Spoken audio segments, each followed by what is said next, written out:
Welcome back, Deep Divers. Today we're gonna really get into how asthma care has totally transformed over the years. We've got some really cool stuff to look at, potential podcast episode snippets, a whole thing on how asthma guidelines have changed, and even some advice on making all this info super engaging for you guys. Yeah, it's wild to think that back in 1990, there were 183.4 million people with asthma. But get this, by 2016, that number had almost doubled to a crazy 339.4 million. Wow, that's a huge jump. So today we're basically trying to trace how our understanding of asthma, it's getting more and more common, has directly changed the guidelines for managing it. Oh, and you might be surprised to hear that some of the treatments they used way back in the early 20th century were, well, let's just say a little out there. Out there, like inhaling some weird stuff. You're not wrong. Think like herbal remedies. And get this, they even prescribe tobacco. Mm. Crazy, right? Seriously, smoking to treat a breathing problem. That just seems kind of contradictory. I know, right? It just goes to show how far we've come in understanding how complex asthma really is. Back then, doctors were mostly focused on just making the symptoms go away, not really getting to the root cause. Like they were trying to open up the airways, but not dealing with what was actually causing them to close up. So it was like putting a Band-Aid on a bigger problem. Exactly. But then things started to change when they started making actual asthma guidelines. Like the Global Initiative for Asthma, GIANA, started up in 1992. And their goal was to make asthma treatment more consistent around the world, because before that, it was all over the place. So I'm guessing those early guidelines were mostly about just treating the symptoms. You got it. Back then, it was all about those short-acting beta agonists or SABAs, the blue inhaler everyone knows. That was the go-to for quick relief. Oh yeah, those blue inhalers are iconic. Everyone's either seen one or used one at some point. For sure. They were a big deal because they could give you instant relief from an asthma attack. But as more and more people started using them, doctors started to notice something kind of concerning. Concerning like what? Well, like asthma attacks were actually getting worse. And sadly, some people were even dying because they were using their SABAs too much. Turns out that just relying on those inhalers without addressing the root cause of the asthma wasn't a safe or smart move in the long run. Yeah, that's a pretty scary realization. So what happened? Did they stop recommending those blue inhalers altogether? Not right away, but it definitely led to a huge change in the way we think about asthma. And that ultimately had a huge impact on those guidelines. This is where things get interesting. In the late 1990s and early 2000s, researchers made a groundbreaking discovery that totally changed everything about how we view asthma. Okay, what did they find? They figured out that asthma isn't just about your airways being squeezed. It's actually an inflammatory disease at its core. And this discovery, which we now call the inflammation revolution, was a total game changer. Suddenly it wasn't about just opening up the airways, but about attacking the inflammation that was making them close up in the first place. So instead of just treating the symptoms, we finally started targeting the root cause. That seems way more logical. Exactly. And this new understanding led to the widespread use of inhaled corticosteroids, or ICS, which directly target that inflammation. So this inflammation revolution sounds like it was a major turning point in how we treat asthma. Absolutely. And we still see its impact today. The 1997 guidelines from the National Asthma Education and Prevention Program, NAEPP, they stated very clearly that persistent asthma is characterized by inflammation, and the appropriate use of anti-inflammatory therapy is essential. That just solidified the importance of this new way of thinking, and it's still a cornerstone of modern asthma management. But I'm guessing the story of the blue inhaler doesn't end there. What happened to those SABAs after everyone realized how important inflammation was? That's a great question. You're right, there's more to the story. While SABAs were still useful for, quick relief, it became more and more clear that they had their limitations, especially as our understanding of asthma kept evolving. And this led to some big changes in the 2019 GINA guidelines. Okay, this is where it gets really good, right? Tell me everything. Well, the 2019 GINA guidelines basically said using SABAs alone to treat asthma was no longer considered best practice. Wow. I bet a lot of doctors were shocked by that. They were. Decades of using the blue inhaler as the main treatment were basically thrown out the window. The new guidelines recommended combination therapies that used ICS and other meds to deal with both the symptoms and the long-term inflammation. So the blue inhaler went from being a miracle drug to a potential risk if it wasn't used the right way. That's wild. Yeah. Makes you wonder what other medical stuff we do today that might be totally different in the future. That's a really interesting thought. The way asthma guidelines have changed just goes to show how important it is to always question what we're doing in medicine and to keep learning as our understanding of diseases grows. We can't just get stuck in our ways. Yeah, totally. Speaking of things changing, let's talk about the technology they use to treat asthma. It's pretty amazing how far we've come from those early herbal remedies. Yeah, it's been quite the journey. Remember, we started with stuff like inhaling stramonium smoke, then came bronchodilators and inhaled corticosteroids, and then the combination therapies we were just talking about. But now the technology is on a whole other level. Okay, what's next? What's the cutting edge of asthma treatment now? Get ready for this AI-powered inhalers. Wait, seriously? AI inhalers. Tell me more about those. I'm super curious. These smart inhalers are pretty cool. They can actually predict asthma attacks days before they happen. They use sensors and fancy algorithms to analyze stuff like your breathing patterns, how often you use your meds, and even things in your environment that might trigger an attack. That sounds like something out of a movie. How accurate are these predictions? Well, one study showed that these smart inhalers could predict attacks up to 5 days in advance with an 82% accuracy rate. Pretty incredible, right? 82%. That's amazing. It's like we're entering a whole new era of asthma care. You're absolutely right. Technology is changing everything about how we manage asthma, making it way more personalized and preventative than ever before. And this is just the beginning. Okay, so we've covered a lot. How asthma guidelines have gone from just treating symptoms to targeting the root cause, which is inflammation, how the blue inhaler had its moment and then kind of fell from grace, and now how technology is playing a major role. Yeah, it's pretty cool to see how all those pieces fit together, don't you think? Definitely. But what does it all mean for the future of asthma care? Where are we headed next? That is the big question. And the answer lies in this exciting world of personalized medicine, where treatments are designed for each individual person's needs and characteristics. But we'll dive into that fascinating topic in a bit. So before we got into all that cool technology stuff, we were talking about this shift towards personalized medicine. It's like a whole new way of thinking compared to that one-size-fits-all approach we've been using for so long. Yeah. It's pretty exciting to think that treatments could be made just for you instead of, assuming what works for one person will work for everyone. Exactly. And that's what personalized medicine is all about. It's about using all sorts of tools and techniques to really understand the little details of each person's asthma. Okay, so what kind of tools are we talking about here? How does this personalized approach actually work in practice? Well, one of the main tools is using biomarkers. Those are like measurable signs that can tell us a lot about what's going on inside the body.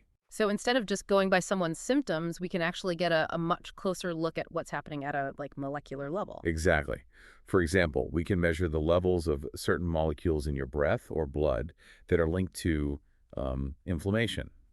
These biomarkers can tell us things like the type and severity of the inflammation, which can then help doctors decide on the best treatment. That's pretty amazing. It's like having a window into how the body works. Are there any other tools besides biomarkers that are being used in this personalized approach? Absolutely. Genetic testing is another really important tool that's becoming more and more common in asthma care. Genetic testing, how does that work with asthma? Well, by looking at someone's genes, we can find specific variations that might make them more sensitive to certain asthma triggers or maybe more likely to respond well to certain medications. So it's like having a personalized roadmap for each person's asthma. Exactly. And that's what makes this whole personalized approach so revolutionary. We can move beyond those general categories of, mild, moderate, and severe asthma and really tailor the treatment to each person's specific needs and genetic makeup. This all sounds incredible, but is this kind of personalized treatment available to everyone? I'm guessing it must be pretty expensive. That's a great question, and it's an important one. The truth is that some of these advanced personalized treatments, especially the biologic therapies that target specific immune pathways, they are quite expensive right now. Yeah. And they may not be easy to get in all parts of the world. Right. New technology is usually pretty pricey at first, but hopefully as more research is done and these treatments become more available, the cost will, eventually come down, right? We certainly hope so. That's why it's so important to keep pushing for greater access to these life-changing treatments. It's about making sure that everyone, no matter where they live or how much money they have, has a chance to benefit from the latest advancements in asthma care. I completely agree. It's awesome that we're making so much progress, but we can't forget that healthcare should be fair and everyone should be able to get it. Absolutely. And that brings us to another really important point, the role of healthcare professionals in this new world of personalized medicine. Doctors and nurses need to stay up to date on the latest guidelines, research, and all the new advancements in the field. So it's not just about having access to these new treatments, but also having doctors who know how to use them effectively. Exactly. It's a real partnership between patients and their healthcare team. Patients need to be informed and actively involved in managing their condition, while doctors need to be able to give, personalized guidance and support based on the latest scientific evidence. It's crazy how complex asthma care has become. We've gone from those early days of just making symptoms go away to this super intricate world of biomarkers, genetic testing, and personalized therapies. It really shows how far we've come in understanding this disease. And that's why we're doing this, to help you make sense of it all and understand the key takeaways from how asthma guidelines have changed over time. Asthma is a field that's always evolving, but it holds so much promise for improving the lives of, millions of people around the world. Well said. Okay, so we've traced the journey from the beginning of asthma care to this exciting future of personalized medicine. But even with all these amazing advancements, I'm wondering what challenges are still out there. That's a great point. While we've made incredible progress, there are definitely still hurdles to overcome. One of the biggest challenges, as we talked about earlier, is making sure everyone has equal access to these groundbreaking technologies and treatments. Right. Developing these amazing therapies is great, but we need to make sure they actually reach the people who need them. That's so important. And I imagine another challenge is just keeping up with all the new science. It feels like there are always new discoveries being made in the field of asthma. You're right, the pace of research is incredible. It's amazing to see how quickly our understanding of asthma is growing, Hmm. but it does make things tough for healthcare providers who have to constantly stay informed and keep learning to, make sure their knowledge and skills are up to date. And it's not just healthcare providers who need to stay informed. It's just as important for patients to be actively involved in managing their own health and finding reliable information. Absolutely. Patients need to feel empowered to ask questions, Hmm. speak up for their needs, and be active in making decisions about their healthcare.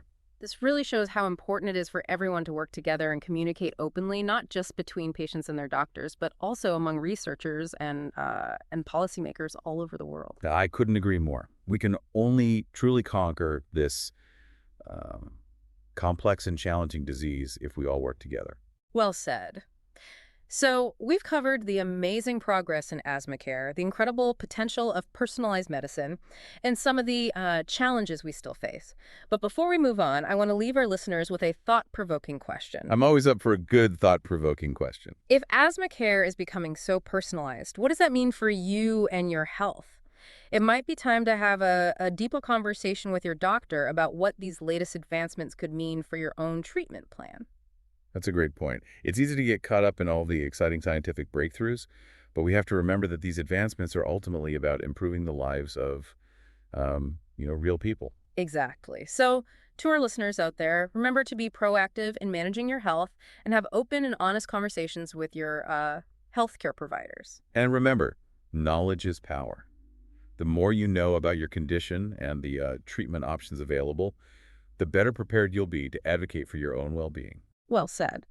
Now, before we wrap things up, let's take a quick look back at the key takeaways from our exploration of how asthma guidelines have evolved over the years. Great idea.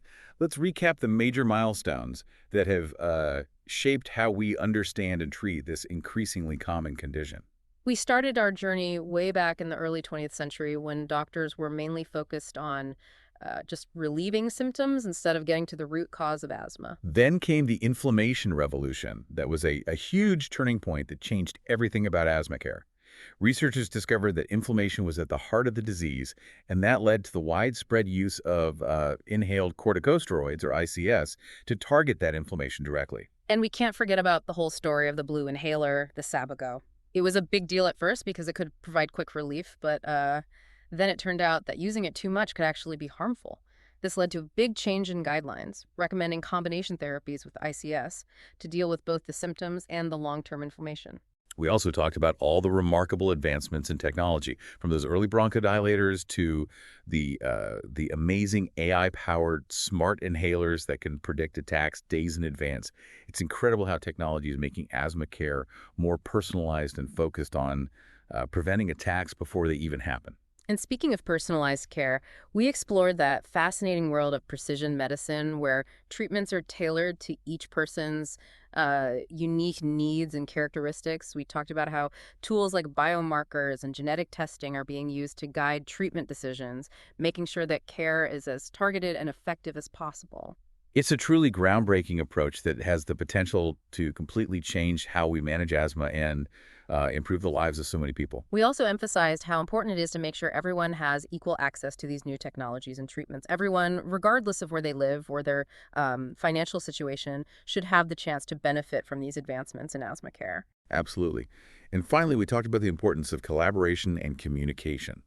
Open and honest conversations between patients and their doctors, as well as collaboration among researchers and policymakers around the world, are absolutely essential for tackling this complex and multifaceted disease. It's been quite a journey, hasn't it? We've come so far from just managing symptoms to using cutting edge technology and personalized approaches to really transform asthma care. And it's clear that the future is full of even more possibilities. It certainly is. If we continue to do research work together and commit to making sure everyone has access to the best care, we can make even greater strides in improving the lives of people living with asthma. Absolutely. So, to our listeners, remember that knowledge is power. Stay informed and be proactive in managing your health. Don't be afraid to ask questions, speak up for your needs, and seek out the latest information on managing your asthma. And never underestimate the power of a good conversation with your doctor. They are your partners in navigating the ever-changing world of asthma care. Before we wrap up today, I'm kind of curious about something you mentioned earlier about how asthma guidelines can actually be different in different parts of the world. Oh, yeah, that's a good point. You'd think those medical guidelines would be the same everywhere, Yeah. but sometimes they're different in small ways, and sometimes those differences are pretty big depending on how each organization thinks asthma should be managed. Can you give us an example? I'd love to hear how these differences actually play out in the real world. Well, a perfect example is those short-acting beta agonists, or SABAs, as we've been calling them. Oh, right. The blue inhaler. Exactly. Mm. Remember we talked about how the 2019 JANA guidelines made a big change by saying that using SABAs alone to treat asthma wasn't the best way to do it anymore. Mhm. They wanted people to use combination therapies with those ICS drugs for everyone. Yeah, yeah, I remember that was a pretty big deal. It was. But other guidelines, like the ones from the British Thoracic Society and Scottish Intercollegiate Guidelines Network, they're called BTSSIGN for short, they still said it was okay to use just SABAs in some cases, especially for people with mild asthma. So why the difference? Why would one set of guidelines say no more SABAs while others are still okay with them sometimes? That's a really good question. And it really highlights how complicated it is to come up with these medical guidelines. Yeah. It usually comes down to a few things, like sometimes experts interpret the research differently, or prescribing practices might be different in different countries, or they have to think about like healthcare resources and whether people can even get certain treatments in different parts of the world. Okay. Yeah, that makes sense. It's a good reminder that guidelines are just that, guidelines. They have to be adapted to fit each healthcare system. Exactly. It's all about finding the right balance between what the research says and what's actually practical. So we've got all these different guidelines, and they're changing all the time. It seems like it could get kind of confusing for both doctors and patients to keep up with what they're supposed to be doing. You're absolutely right. It can be tough to keep up with all the changes in those asthma guidelines. That's why it's so important for healthcare providers, researchers, and patients to talk to each other and work together. So what's the main takeaway for our listeners? If all these guidelines are different and they keep changing, how can they make sure they're, getting the best treatment for their asthma? The most important thing is to, really be involved in your own health. Stay informed about your condition and what the latest treatments are. Don't be afraid to ask your doctor about the specific guidelines they're using and how those recommendations apply to you. So it's about having those open and honest conversations with your doctor and speaking up for what you need. Exactly. And remember, asthma is a complex disease. There's no magic solution that works for everyone. What works for one person might not work for someone else. And that's why this whole personalized medicine thing is so exciting. It's about tailoring those treatments so everyone can have the best outcome. Well said. It sounds like the future of asthma care is all about giving patients the power to take control of their own health. Absolutely. The more you know about your condition and the treatments out there, the better you'll be able to live a full and active life, even with asthma. Well, on that note, I think it's time for us to come up for air from our deep dive into the world of asthma guidelines. It's been great exploring this with you today. Thanks so much for being here and sharing your expertise. We hope our listeners learned a lot from our conversation today. It was my pleasure. I always love getting to dive deep into these important health topics. And to our awesome listeners, thanks for being part of the Deep Dive community. We're so glad you joined us on this journey. And remember, stay curious, stay informed, and never stop learning. Until next time, keep exploring and keep breathing easy.